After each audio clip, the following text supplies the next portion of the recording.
மக்கள் நலனை கருதாத திமுக அரசு தேசிய ஜனநாயக கூட்டணியை பார்த்து தோல்வி பயம் ஏற்பட்டிருப்பதாக மத்திய தகவல் ஒலிபரப்பு மற்றும் நாடாளுமன்ற விவகாரங்கள் துறை இணையமைச்சர் எல் முருகன் விமர்சித்துள்ளார். பல்வேறு நிகழ்ச்சிகளில் கலந்து கொள்வதற்காக நாமக்கல் வந்த அவர் செய்தியாளர்களிடம் பேசினார். அப்போது பாஜக தலைமையிலான மத்திய அரசின் கடந்த 11 ஆண்டுகால ஆட்சியில் அனைத்து துறைகளிலும் தலைசிறந்த நிர்வாகமும் மாபெரும் வளர்ச்சியை நோக்கிய முன்னோடி திட்டங்களும் முனைப்போடு செயல்படுத்தப்பட்டு வருகிறது என்றார்.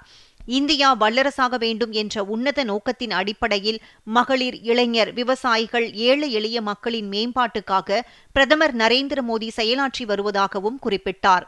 ஆபரேஷன் சிந்தூர் நடவடிக்கை மூலம் தீவிரவாதிகளுக்கு தக்க பதிலடி கொடுக்கப்பட்டிருப்பதை எடுத்துரைத்த இணையமைச்சர் மத்திய அரசின் சாதனைகளையும் பட்டியலிட்டார்.